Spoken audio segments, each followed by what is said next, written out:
Good morning বন্ধুরা, তোমরা কেমন আছো? আশা করি খুব ভালো আছো। আমিও খুব খুব খুব ভালো আছি। আর দেখো বন্ধুরা, প্রতিদিনকার মতন আজকেও আমি রেসিপি নিয়ে তোমাদের কাছে হাজির হলাম। দেখো বন্ধুরা, আজকে আমি বানাবো পটলের এক অন্যরকম রেসিপি। পটল খেয়ে খেয়ে একরকম বোর হয়ে যাচ্ছি, তাই ভাবলাম চলো অন্য রকমের রেসিপি বানিয়ে বন্ধুদের সাথেও শেয়ার করে দিই। আমি একাই কেন বাড়িতে বানিয়ে করি, তো বন্ধুদের সাথে শেয়ার করে বন্ধুরাও একটু শিখে নেবে। তাই সেই কারণে আমি পটলের এই রেসিপিটা নিয়ে এলাম। চলো বন্ধুরা, বেশি কথা না বলে কী উপকরণ লাগছে, কীভাবে বানাচ্ছি, সমস্ত সব কিছু তোমাদের সাথে শেয়ার করে দেবো। চলো বেশি কথা না বলে সমস্ত সব কিছু তোমাদের সাথে শেয়ার করে দিই।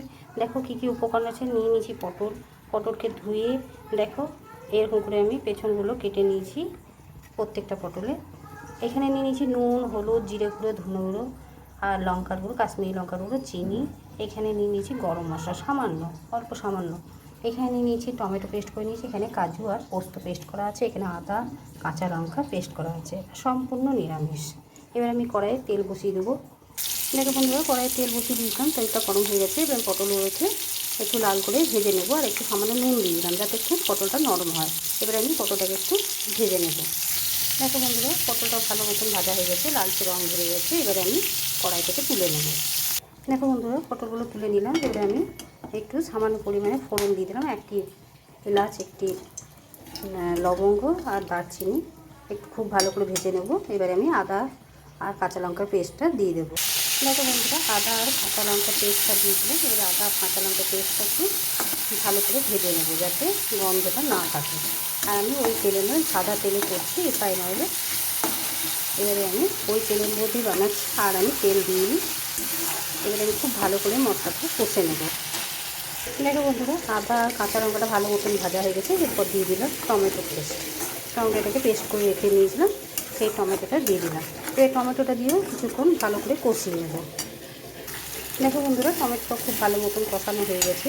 এবারে আমি দিয়ে দেবো সমস্ত গুঁড়ো মশলা, শুকনো, সেগুলো আমি জল দিয়ে গুলে দিলাম যাতে পুড়ে না যায়।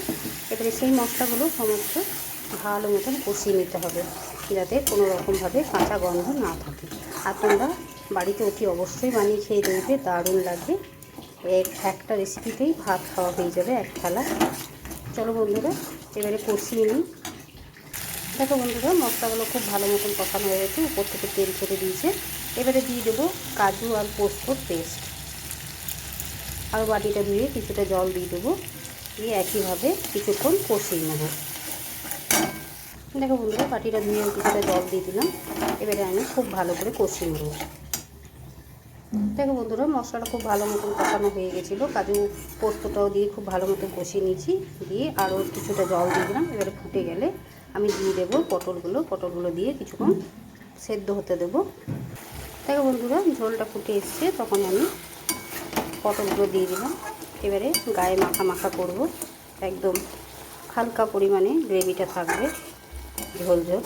আর দিয়ে দেবো সামান্য পরিমাণে গরম মশলা। এবারে একটু গায়ে মাখা মাখা হলে আমি গ্যাসটাকে অফ করে দেবো। দেখো বন্ধুরা, সমস্ত পটল ভালো মতন সেদ্ধ হয়ে গেছে আর গা মাখা মাখাও হয়ে গেছে। এবারে আমি গ্যাসটাকে অফ করে নামিয়ে নিয়ে অন্য জায়গায় সার্ভ করে দেবো।